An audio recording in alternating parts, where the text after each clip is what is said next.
this is a y, and this is a y dash. These things are there. Here, x means positive, x dash means negative, y dash means negative, and y means positive. Now, we will start from this one. Here, origin always denoted by the 0 and 0. So, this is a 1, this is a 2, this is a 3, this is a 4, and the arrow shows it goes to infinite. We don't know where is its limit. Now, for this section, -1, -2, -3, -4. For this section, 1, 2, 3, 4, 5, and so on. -1, -2, -3, -4, -5, and so on. Now, this is the first coordinate, this is second, it is a third, this is a fourth. Now, the first rule is that we will denote only by this capital alphabet. When we will write these numbers in the small alphabet, we will use only the small alphabets. When we will write anything for representing this one, we will use only the small alphabets. We will not write capital alphabet. This is a wrong. In the small bracket, we will use only the small alphabets. Now, when we will see this one, first one represent the x-axis and second one represent the y-axis. See carefully this one. Here, if I will write x and y, here also x and y, here also x and y, here also x and y.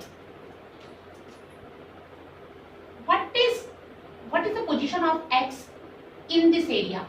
When you will consider that x is positive and here y is positive. Okay? For this area, this x is there, this x is negative and the y is positive.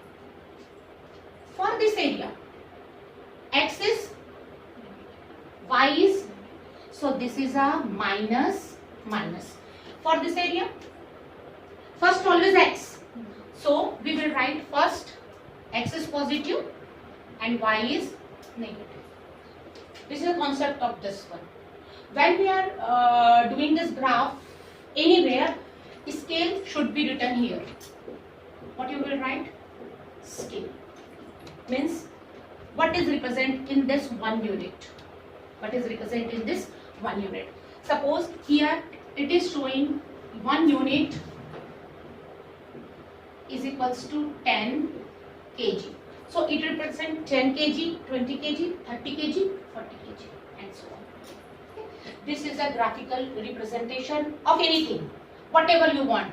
You will use the same rule for the physics and chemistry anywhere. The same rule for there. The concept is there. You will where that student is lacking the marks. First, they will if they will use the small alphabet, that is wrong. Second, if they will not put the sign of arrow, marks deducted. When the teacher is checking the notebook, if arrow sign is not there, means marks deducted. Same for this one, arrow should be there. The first rule, the second rule, and the third rule is a scale. It should be there. This one is a presentation, graphical representation. In your book, unit number 2, when we will see page number 21, geometrically meaning of the zeros of a polynomial. Yesterday we have discussed what is the zeros of polynomial. What is the zeros of a polynomial? Any number that makes the Equation 0. Now, here, very simple thing is there. Then we will see the exercise 2.1. Now, we are coming in exercise 2.1. Open the page number 28. The graphs of y is equals to px are given in the figure below for some polynomials px. Find the number of zeros of px in each case. Okay? So we are going to discuss this question. For this one,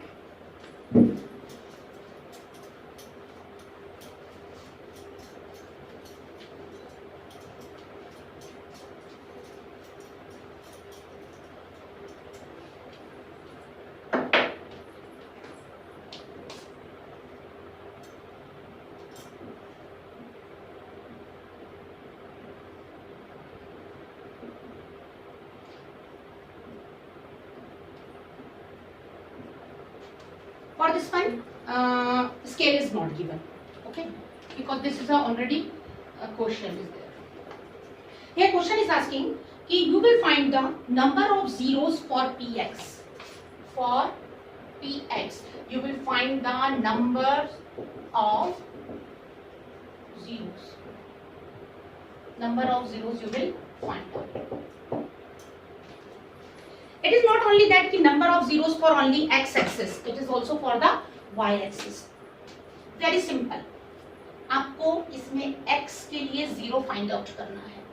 इसका मतलब आपको linear line को check करना है वो x axis को कहां पर टच कर रही है. इस क्वेश्चन में ये लीनियर लाइन है, ये लीनियर लाइन कहीं x एक्सिस को टच कर रही है, तो इसका जीरो कितना होगा?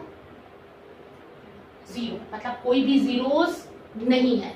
Second question, tell me x axis को वो कर्व कितनी जगह टच कर रहा है?